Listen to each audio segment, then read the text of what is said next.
Accept हो गया।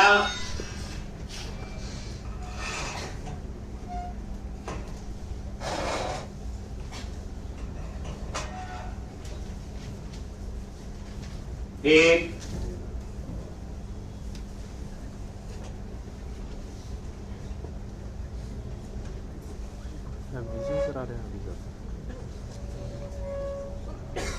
अब क्या करना है, ये एक पैकेज इंस्टॉल हो गया। अब दूसरा ये लिखा हुआ माइक्रोसॉफ्ट एंटी फ्रेमवर्क कोड। उसके बाद ये नीचे वाला ये Microsoft anti framework code .SQL server, और यहां पे 6.0.25 Microsoft anti framework code .SQL server. ये याद रखनी है, रोज यूज होगी। जितनी बार डाटाबेस यूज करोगे इंस्टॉल, और यहां पे आई एक्सेप्ट। तीसरा पैकेज है टूल्स, ये Microsoft anti framework code tools, और यहां पे 6.0.25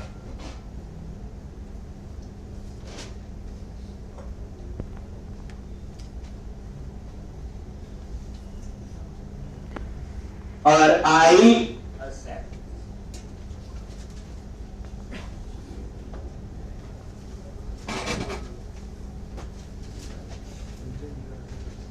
एक और ये देखो यहां पे अब देखना है कौन से पैकेज इंस्टॉल हुए। वहां फाइल होती थी packages.json, याद है? कॉन्फ़िग, सॉरी यहां नहीं है। यहां पे आप सीधा प्रोजेक्ट पे डबल क्लिक करो, ये लिस्ट आ जाए। जो पैकेजेस और कॉन्फ़िग फाइल होती थी जहां पैकेज के लिस्ट, तो यहां पे प्रोजेक्ट पे डबल क्लिक करना है, और ये देखो जो प्रोजेक्ट का नेम है उस पर डबल क्लिक कर दो। ये देखो आगे तीनों पैकेज और ये तीनों के वर्जन क्लियर है जी। अब हम बनाएंगे मॉडल। मॉडल बनाने के बाद डेटा, डेटा बनाने के बाद माइग्रेशन की कहानी। अब देखो आती थी चीजें को टाइम थोड़ी लगा। देख इसका फायदा ये, कोई पुराने में बोलेगा हम उसमें भी हाथ पैर मार लेंगे, और जो हमने पढ़ा है कल तक पुराना इतना नहीं कि 100 साल, एक आज से 2-4 साल पहले वही यूज हो रहा था।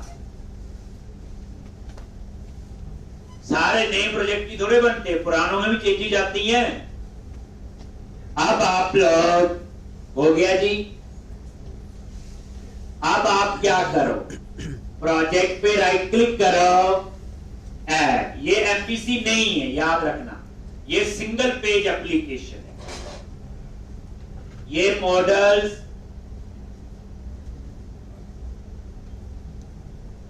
ये फोल्डर बनाया और इसका नेम क्या रखोगे, मॉडल।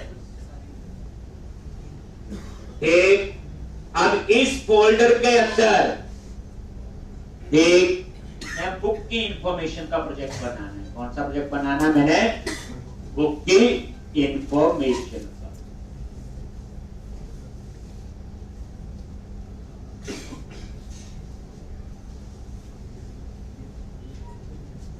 तो मैं बुक मॉडल बनाऊंगा, बुक आईडी होगा, टाइटल होगा, आईएसबीएन होगा, प्राइस होगा, ऐसे कॉलम में लूंगा बुक की इंफॉर्मेशन। इस एप्लीकेशन को 5 बार कम से कम एक बच्चा करे, क्योंकि इसमें जो रूल है आपके वो सारे यूज होंगे लेटेस्ट वर्जन जो प्रोजेक्ट में भी हमें चाहिए। तो ये मॉडल्स पे राइट क्लिक किया, ऐड मॉडल फोल्डर बनाना पड़ा है क्योंकि एमबीसी नहीं। ऐड क्लास, और क्लास का नाम दे दिया मैंने वो।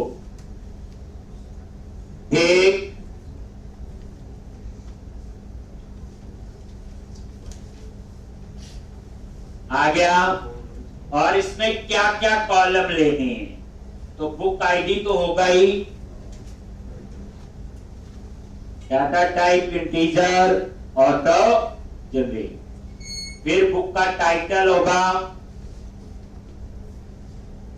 टाइटल की डाटा टाइप क्या होगी, बोलो स्ट्रिंग। क्या लिखोगे, टाइटल, और इसके ऊपर वैलिडेशन भी लगा दो, क्या, रिक्वायर्ड। नेम वर्जन में, और इसमें थोड़ा काम विजुअल स्टूडियो जो पुराना वर्जन पड़ा था उससे डिफरेंस है। जैसे रिक्वायर्ड लिखा, मुझे नेम स्पेस ऐड करने की जरूरत नहीं, अपने आप ऐड कर लेगा। ये देखो, system dot component model dot data. आप नोटिस के चीजें देखो ना, ये देखो अभी मैंने रिक्वायर्ड लिखना है, कोई नेम स्पेस नहीं, पहले रिक्वायर्ड पूरा लिखना पड़ता था। ये देखो आ गया, ये देखो हेल्प में आ गया, एंटर प्रेस किया, ये भी आ गया और ये भी है। तो टाइटल, और ऐसे ही टाइटल के बाद डिस्क्रिप्शन, ऑथर, ISBN और प्राइस। याद रखना कॉलम के नेम रिक्वायर्ड, ये क्या है, डिस्क्रिप्शन। ठीक, उसके बाद क्या था, यहां पे स्ट्रिंग लिखना होगा, ये क्या है, स्ट्रिंग। ये क्या है, स्ट्रिंग। और यहां पे ऑथर। ठीक, बताइए बुक की इंफॉर्मेशन में इनका रिक्वायर्ड क्या आएगा, है जी, आई, तो ISE एड, और रिक्वायर्ड, ठीक, प्रॉप, और लास्ट आ जाएगा। वैसे इस पे रिक्वायर्ड लिखने की जरूरत नहीं, पता ना, प्राइस इंटीजर है तो वैसे ही इंटीजर में नल आता भी नहीं। चलो लिख दिया, कोई नहीं। तो बुक की इंफॉर्मेशन है, बुक आईडी बताने की जरूरत नहीं, book title, author, description, ISBN और प्राइस। मॉडल बन। अब मैं डेटा फोल्डर बनाऊंगा, कौन सा फोल्डर,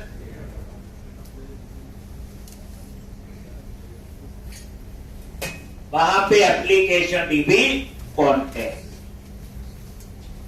थोड़ा सा चेंज होगा वर्जन के हिसाब से।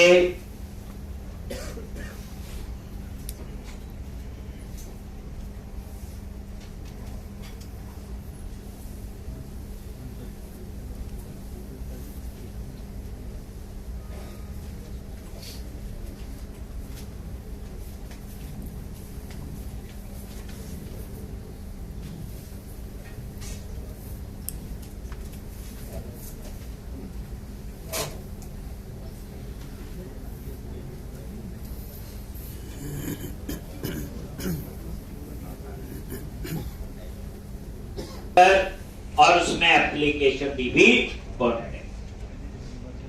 तो अब आप एक नया फोल्डर बनाओ, प्रोजेक्ट पे राइट क्लिक किया, ऐड न्यू फोल्डर, डेटा, और इस पे राइट क्लिक करो, डेटा पे क्या करोगे, add class application DB contact. ठीक, एप्लीकेशन DB कॉन्टेक्ट। ठीक, आ गया, वहां भी बनाते थे। और यहां पे इनहेरिट करो कौन सी क्लास, DB कॉन्टेक्ट। ठीक, ये देखो अपने आप इसका नेम स्पेस भी ऐड कर देगा।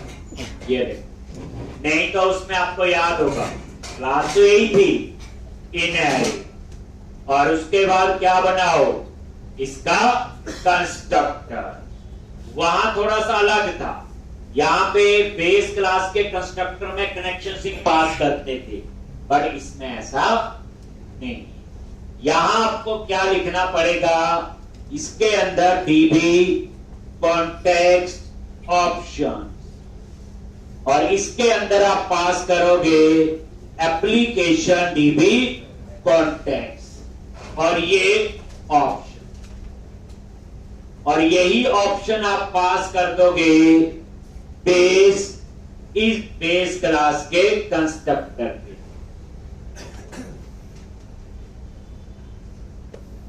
ये बेस, ये यहां पर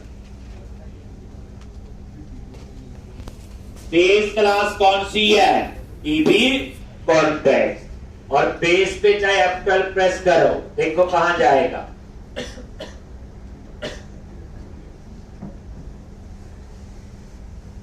ये देखो, और इसमें क्या पास है? डीबी कॉन्टेक्स्ट ऑप्शन, एक इस तरह, और बेस क्लास है डीबी कॉन्टेक्स्ट, और नीचे अपना ऐड कर दो क्या? मॉडल। कैसे ऐड करोगे? DB set. क्या नाम है मॉडल का? बोलो बुक। वो देखो नेम स्पेस ऑटोमेटिकली ऐड हो रहे हैं ऊपर। ये किसकी फीचर है? Visual studio. और इजी हो गया था, पहले बुक लिखता, फिर वो नेम स्पेस इंपोर्ट करता, पता था। चीजें आपने देखनी है, अभी और भी आप आगे के देखोगे। और यहां पे क्या? बुक्स। पुराने में क्या था? यहां सिर्फ कंस्ट्रक्टर में बेस लिख के कनेक्शन सिंक पास करते थे। अब यहां पे जो कनेक्शन सिंक पास करना है उसके लिए कॉन्फ़िगरेशन की फाइल है, और उसका नाम है program.cs। वहां जाके हम लोग कोड लिखेंगे।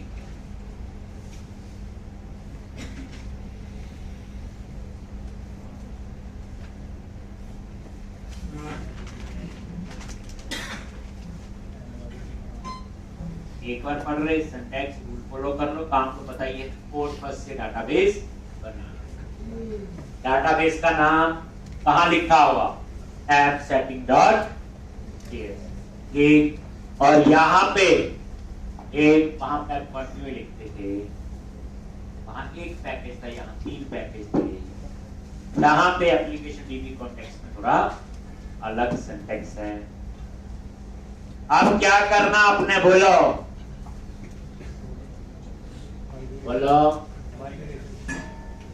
program.cs में आपने नोटिस किया कनेक्शन सिंक तो कहीं पे जा रहा है, एक्सेस ही नहीं हुआ। उसको तो सिर्फ बना के रखा हुआ ऐप सेटिंग डॉट, वहां तो लिखा है configuration manager dot connection sync. एक मेन फाइल है इसमें program.cs, धीरे पर चल जाएगा program.cs। और इस फाइल में आ जाओ, सबसे ऊपर जो फर्स्ट लाइन है उसके बाद लिखा ना वेयर बिल्डर, उसके बाद तो सबसे पहले आपने कनेक्शन सिंक एक्सेस करना है। सेकंड लाइन याद रखना, सबसे ऊपर ना लिखना, सेकंड का थर्ड भी हो सकती है, उसमें कोई नहीं। बिल्डर डॉट एक सर्विसेज डॉट एक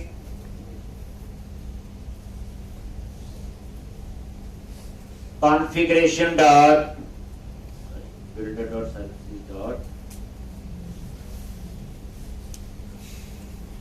builder dot configuration dot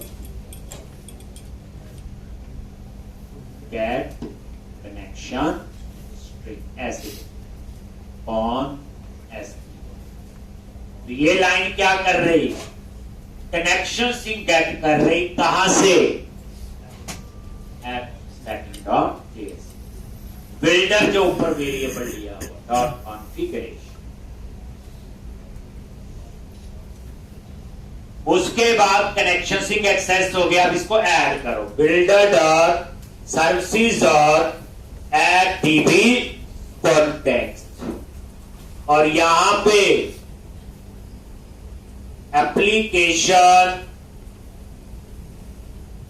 dB context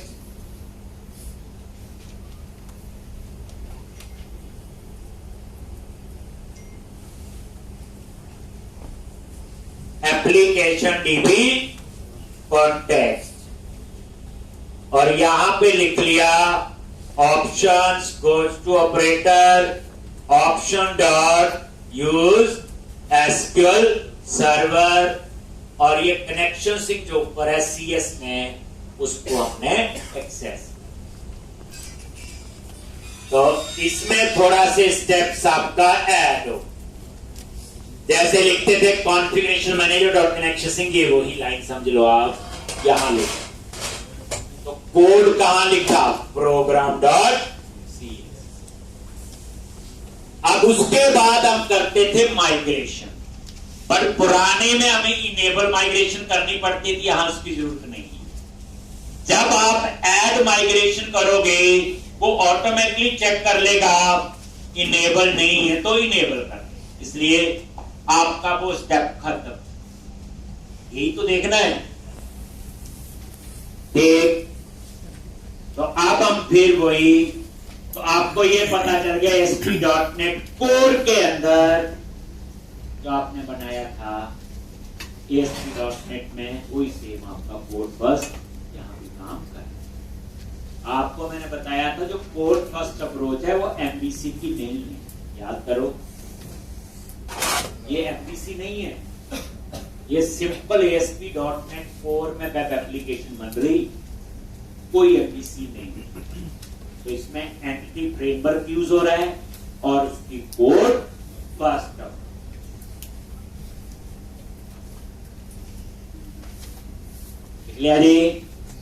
अब उसके बाद कल की किस किसने कर लिया प्रैक्टिस, तो कल करवाया करना वाला करा चल गया था। जावास्क्रिप्ट वगैरह की कहानी सारी करवाया था, देखो प्रैक्टिस तो करनी पड़ेगी। बेचारे जो नहीं आए थे उनके लिए तो पेंट ही है, ये पता नहीं क्या चीज है।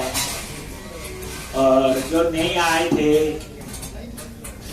तो जब इंट्रो होगा जो कल पढ़ाया वो पूछा जाएगा, और जो परसों पढ़ाया है गारंटी है मेरी आप इंट्रो दे के देखना, ठीक। जो बच्चे वो आंसर देंगे वो उसी दिन वाले थे जिस दिन बाकी नहीं आए थे वो आए। अब आप चॉइस देख लो कितना फेलियर हो गया। अब आपने क्या करना है, टूल्स नगेट और package manager console,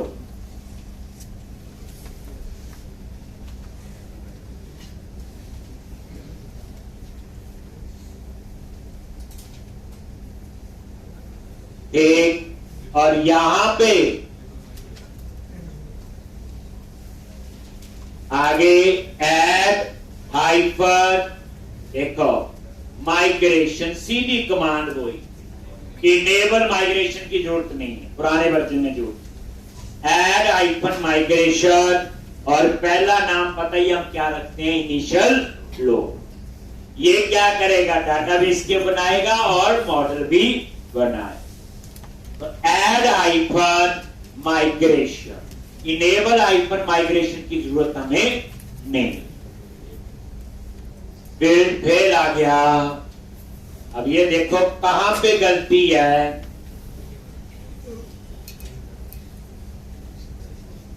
connection sink में हो सकता है, बाकी तो और कहीं पे भी।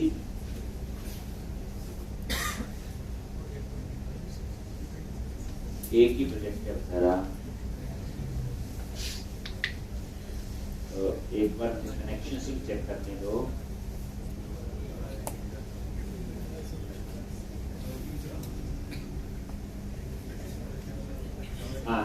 सेट्स जो कनेक्शन सिंक लिखा हुआ आपकी वही था, active result set equal to true, active result set.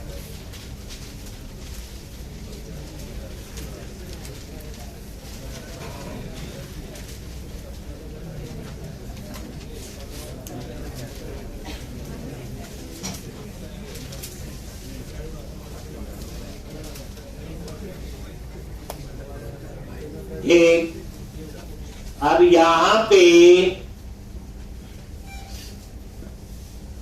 तो ये था आपका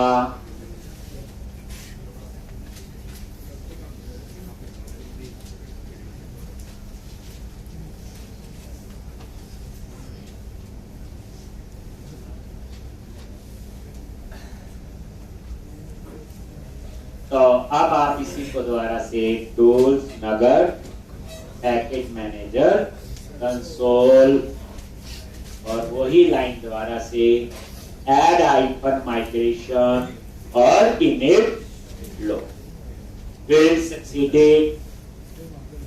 और ये देखो यहां पे ये देखो माइग्रेशन नाम से फोल्डर बन गया। पहले इस फोल्डर को बनाने के लिए इनेबल कर, इन्होंने क्या किया होगा, ऐड माइग्रेशन में वो चेक करते हैं कि माइग्रेशन इनेबल है कि नहीं है तो कर देगा, कर ही होगी तो बार बार इनेबल नहीं करेगा। हमारा एक स्टेप कम हो गया। और ये लो, ये कहानी तो आपको पुरानी है। Init load, ID, title, description, ISBN, एक और प्राइस।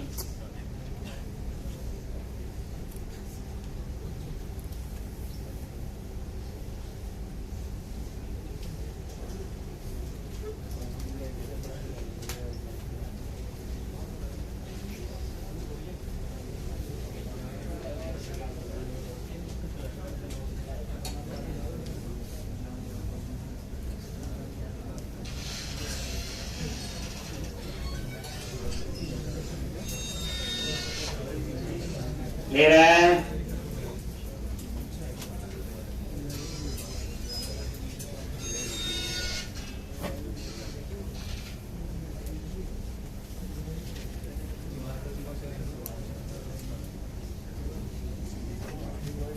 एक, तो यहां पे ये आपका आ गया वही आईडी, टाइटल, डिस्क्रिप्शन वही सेम। देखो नलेबल रिक्वायर्ड लिखा हुआ, नलेबल फॉल्स। और यहां इन्होंने यूज किया है एंड वेरकर। पता ही हमें वेरकर और एंड वेरकर में क्या डिफरेंस। और आईडी को बना लिया इन्होंने प्राइमरी। अब आपने लास्ट कमांड क्या लिखनी है, बोलो अपडेट डेटाबेस। तो अब आपको ये पता चल गया, अपडेट आइफन डेटाबेस।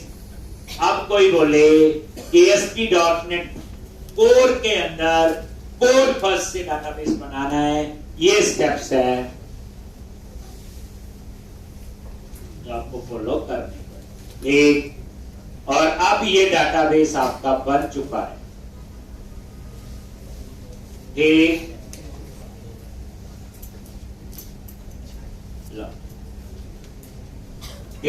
अब आप लोग क्या करोगे, सर्वर एक्सप्लोरर में आप चेक कर सकते हैं डाटाबेस का नाम ये है, और क्लिक ऑन व्यू और सर्वर एक्सप्लोरर यहां लिस्ट में नहीं आ रहा है। याद रखना सर्वर एक्सप्लोरर में डाटाबेस नहीं होता, डाटाबेस के कनेक्शन होते हैं। क्या होते हैं, कनेक्शन।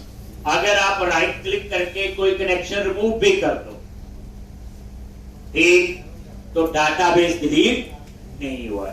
ये क्या होता है, जस्ट कनेक्शन। इसलिए मुझे अब इसका कनेक्शन ऐड नहीं है जो मैंने अभी बनाया, तो मैं इसको ऐड करूंगा। कैसे, डेटा कनेक्शन पे राइट क्लिक करो, ऐड कनेक्शन।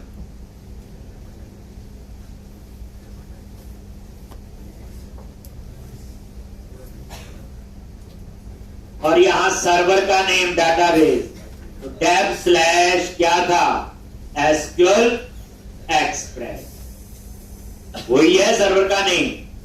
और यहां सेलेक्ट और एंटर योर डाटाबेस नेम, तो मैंने वो डाटाबेस का नेम लिख दिया जो मैंने ऐप सेटिंग में दिया। अब ये कनेक्शन इसमें ऐड हो गया।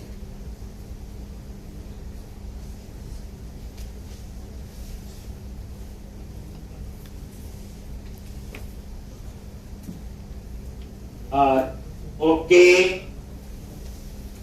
एक क्लिक करो, और यहां पे ये डाटाबेस ऐड होना चाहिए।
डाटाबेस बहुत ज्यादा बने हुए हैं, हो गया है, देखना कहां पे है ये। तो ये डाटाबेस ऐड हो गया इस लिस्ट में और ये बुक्स नाम से मॉडल बन गया। तो अब आपका ये काम तो हो, अब हम लोगों ने इसको रन करना है। एक बार इतना समझा गया, पुराना ही था, थोड़ा बहुत याद रखना पड़ेगा। नया वर्जन, नए चेंजेस तो होंगे।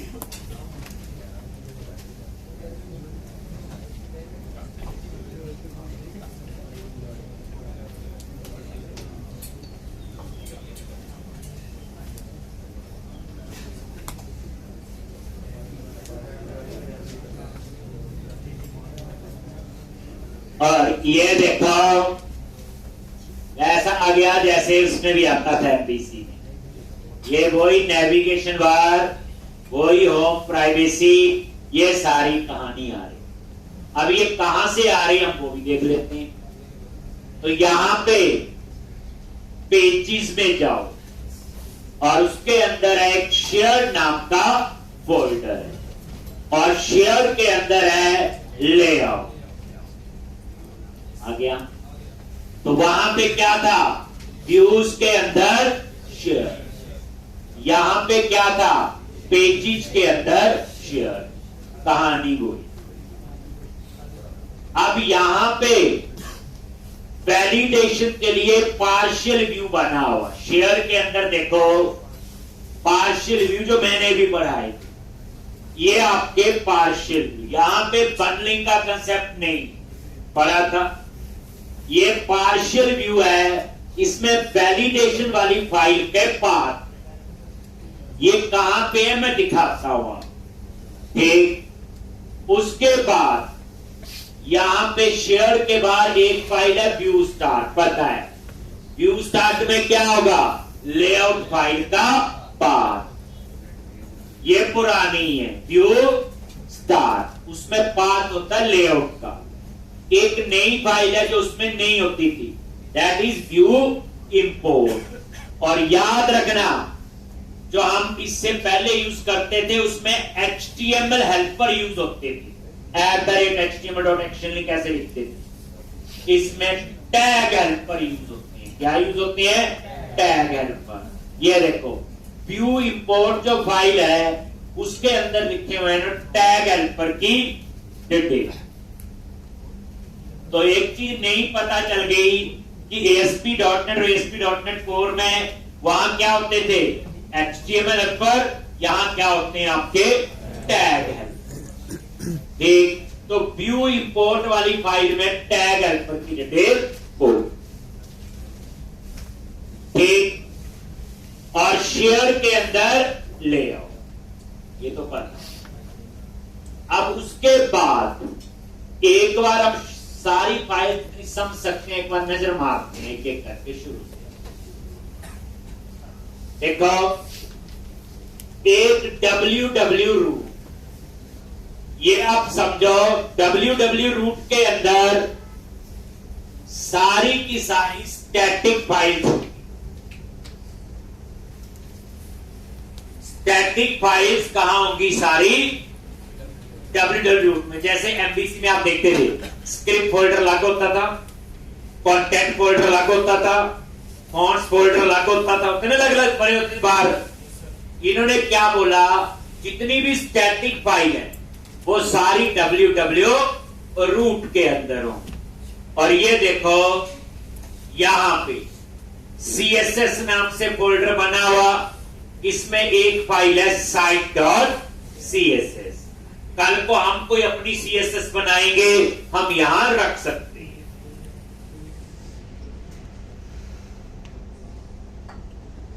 एक इसी के नीचे JS फाइल, जावास्क्रिप्ट की फाइल, कोई हम अपनी बनाएंगे, हम यहां पे रखें। स्टैटिक फाइल इसीलिए कह रहा हूं। और उसके बाद ये लिंक फोल्डर में जाओ, इसके अंदर सारी बूटस्ट्रैप वगैरह है। ये देखो, लिंक के अंदर बूटस्ट्रैप, बूटस्ट्रैप के अंदर डिस्क, और डिस्क के अंदर ये CSS है, किसकी? बूटस्ट्रैप।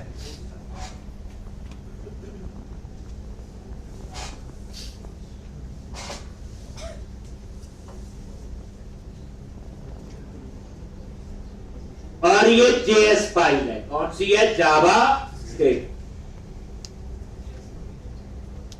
यानी कि ये देखो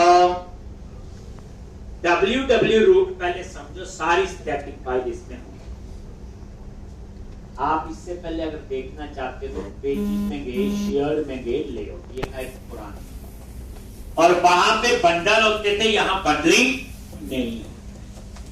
और ये देखो इन्होंने बूटस्ट्रैप का पाथ दिया हुआ, देखो इसमें इस लाइन को देखो क्या लिखा हुआ, /lib bootstrap test CSS bootstrap और min.css।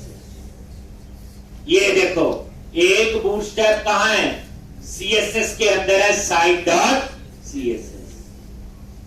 तो यहां बंडलिंग नहीं यूज हुई, यहां सीधे फाइल के पाथ दिए हैं। और ये सारी फाइल कहां होंगी? www रूट में, याद रखना। जैसे कल को अपनी इमेजेस फोल्डर बनाना है, हम इसी में बनाएंगे। फिर अलग से एक फोल्डर दे दिया कि जितनी भी स्टैटिक इंफॉर्मेशन है सारी यहां रख। ये देखो CSS site.css, ये वाली फाइल का पाथ। और ये देखो लिब के अंदर, और जो भी पाथ है वो www रूट से आगे से स्टार्ट हो रहा है। www रूट थोड़ी लिखा है उन्होंने कहीं, क्या कोई? बूटस्ट्रैप, बूटस्ट्रैप के अंदर डिस्क, और डिस्क के अंदर CSS, और इसके अंदर है ये bootstrap.css। तो इस तरह से सारी की सारी स्टैटिक फाइल यहां पे लिब के अंदर। अब यहां पे ये jQuery है, jQuery टेस्ट ये इसके अंदर आ गई। इसी तरह से jQuery वैलिडेशन वाली फाइल ये इसमें आ गई सारी, ठीक। और ये भी आपकी वैलिडेशन वाली फाइल है वो यहां। अब ये देखो, तो मैं क्या दिखा रहा था आपको कि सारी की सारी स्टैटिक फाइल www रूट में। और ये देखोगे पेजेस के अंदर शेयर्ड में वो लेआउट, ठीक। और इसके अंदर एक पार्शियल व्यू बना हुआ जिसका नाम है अंडरस्कोर वैलिडेशन स्क्रिप्ट्स पार्शियल। ये वैलिडेशन के लिए जो हम jQuery वैल नहीं यूज करते थे, ये देखो। और ये देखो पाथ क्या लिखते हैं, लिब jQuery वैलिडेशन, वही लिब jQuery वैलिडेशन जो www रूट। ठीक, कैसे यूज करते हैं बात की बात है, पहले थोड़ा समझ तो लें कैसे काम हो रहा है। तो अब मैं आपको सबसे पहले यही सिखाऊंगा इस पे लेआउट कैसे अप्लाई कर। चलो बूटस्वैच में गई, नहीं पता चलेगा, मैं समझे bootswatch.com।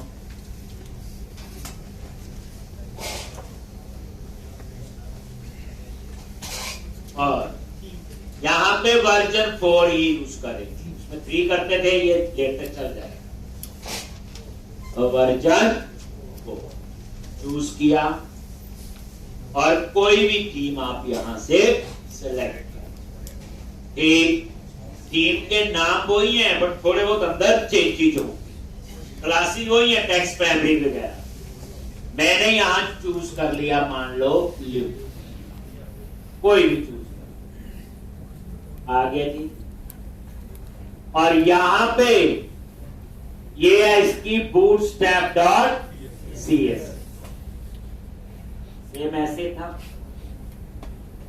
आगे यहां पे, और ये आपकी वो फाइल ओपन होगी नोटपैड में, ये हो गई। आप क्या करो, कॉपी करो इसको और अपने प्रोजेक्ट में जाओ, www lib bootstrap test css, और यहां पे एक फाइल है bootstrap.css, उस पर क्लिक किया और इसको क्या कर दो, हटा दो और इसकी जगह पेस्ट कर। अब इस फाइल का नाम है bootstrap.cs। अब ये वाली फाइल लेआउट में होनी चाहिए। तो फिर क्या करो, ये कर लिया फिर। अब उसके बाद पेजेस पे गए, शेयर और लेआउट आगे यहां पे, और लेआउट के अंदर नजर मारो, लिब बूटस्ट्रैप टेस्ट CSS, लेकिन मैंने चेंज कहां किया, bootstrap.css, तो ये min यहां से हटा दो। ठीक, अब उसमें भी आता है, इसमें बता दिया। ठीक, अब यहां बंडल नहीं होते, यहां बंडलिंग का कंसेप्ट नहीं, इतनी बात याद रखो। ठीक, अब रन कर लो, खास चेंजेस नजर नहीं आएंगे, वो तो उस क्लासेस यूज करेंगे तो पता चले। अब हम लोग पे, तो यहां व्यू नहीं होते, जैसे उसमें मॉडल व्यू कंट्रोलर होता था, ठीक, या एक्शन होते। तो ये रन करोगे, आपको ये बता दिया कि लेआउट कैसे अप्लाई करना है ASP.NET कोड, और ये विदाउट MVC एप्लीकेशन।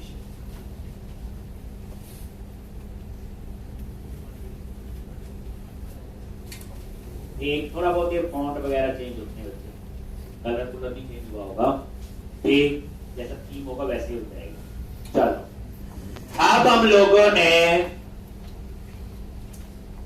इसमें एक नॉर्मल पेज बनेगा, और यहां जो भी पेज बनाना है बच्चे, यहां पे पेजेस फोल्डर के अंदर, जैसे आप देखो एक error.cs पेज बना हुआ, एक इंडेक्स पेज बना है, एक प्राइस। अब मैंने पेज बनाना अपना, तो मैं काम करता हूं, पेजेस फोल्डर के अंदर एक सब फोल्डर बना लो, बुक लिस्ट नाम से।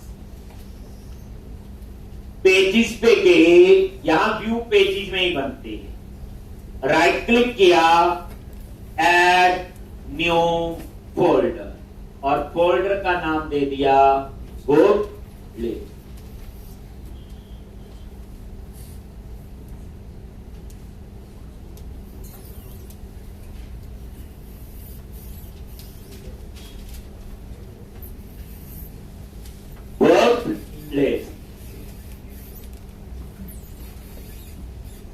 क्लियर है?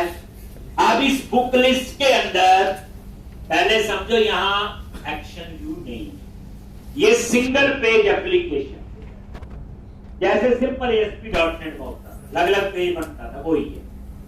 तो यहां पेज बनेंगे पेजेस फोल्डर में, और मैंने एक फोल्डर बना दिया बुक लिस्ट, और इसके अंदर मैं पेज बनाऊंगा इंडेक्स नाम से। इस नाम से इंडेक्स बना लेंगे, अपसर्ट बना लेंगे, पता ही है, डिटेल बना लेंगे, यही बनेंगे। तो पुरानी कहानी सारी हो। बुक लिस्ट पे राइट क्लिक किया, ऐड रेजर पेज, देखो बुक लिस्ट पे राइट क्लिक किया, ऐड रेजर पेज आ रहा है, RAZOR। दैट्स वाई इसको हम क्या कहते हैं, रेजर पेज एप्लीकेशन। कोई पूछे जी ASP.NET Core में सिंगल पेज एप्लीकेशन बनानी आती, यस, ये मैं वही पढ़ा रहा हूं।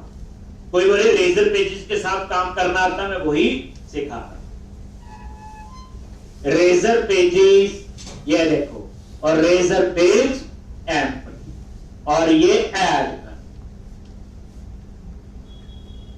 और यहां पे इंडेक्स।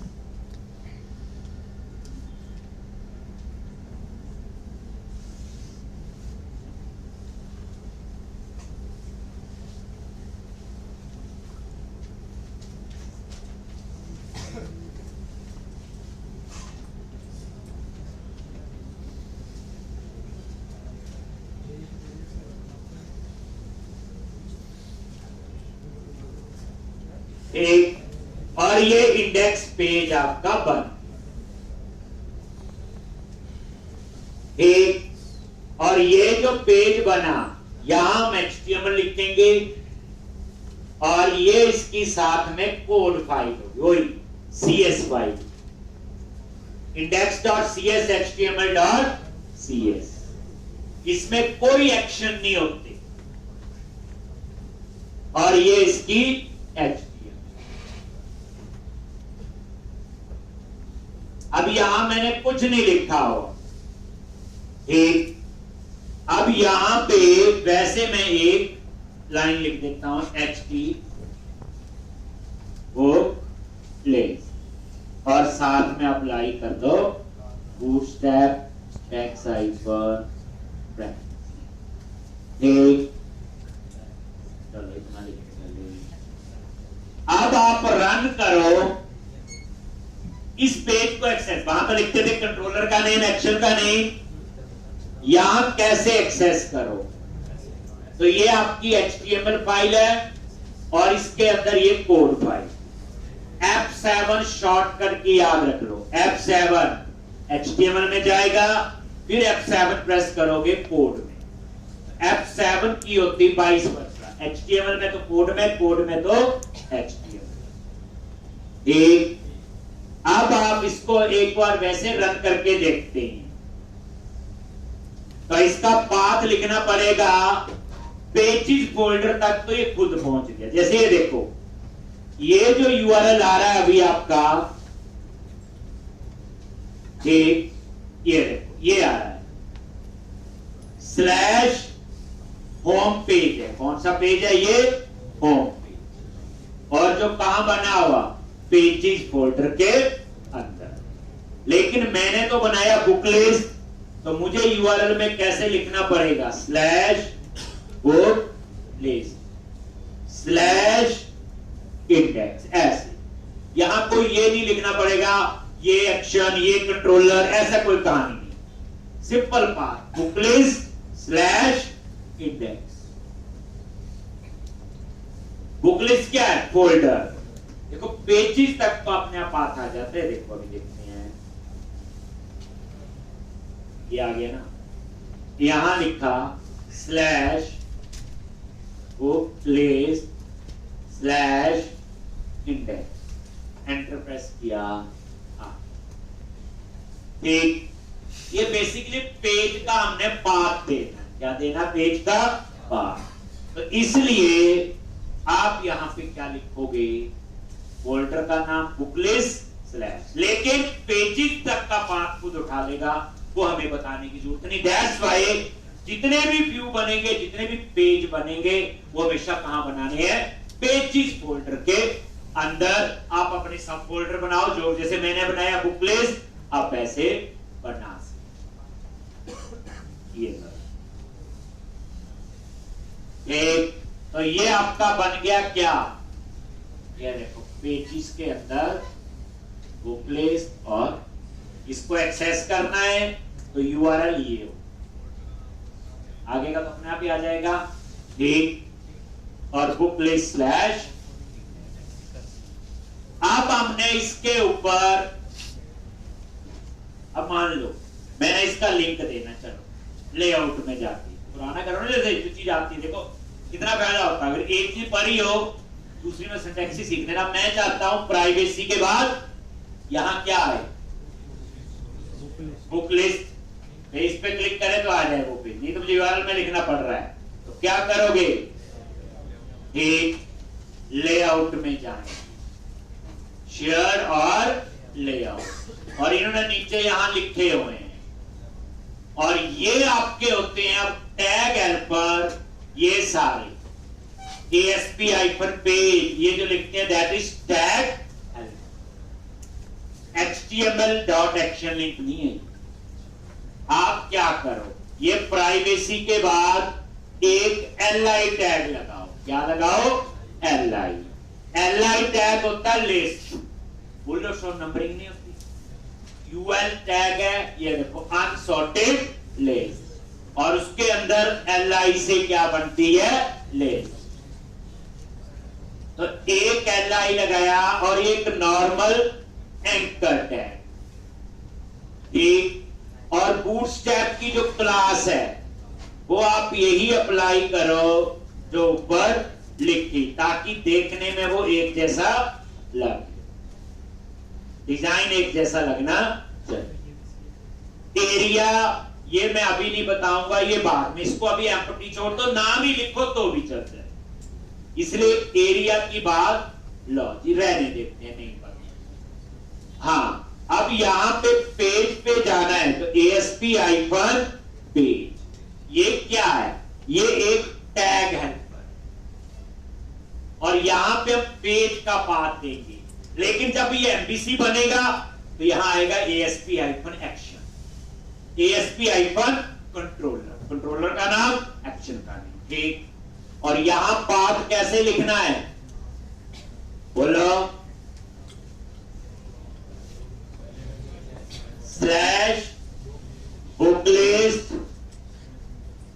फिर स्लैश इंडेक्स, क्योंकि हमें ऐसे लिखना पड़ेगा। और उसके बाद ये क्लोज किया, और ये बुक लिस्ट।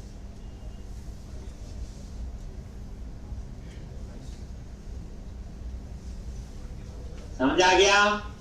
देखो पेजेस फोल्डर में तो हम बैठे ही हैं, उसके लिए कुछ नहीं करना, वो अपने आप पास सेट है। स्लैश बुक लिस्ट स्लैश जो पेज का नाम, लगा दिया। प्राइवेसी और इंडेक्स बेसिकली पेजेस फोल्डर के अंदर ही बने हैं। कहां बने हैं? Pages folder. इतनी जल्दी आप लोग सीख लेते हो नई नई चीज, इंटरेस्टिंग होगा।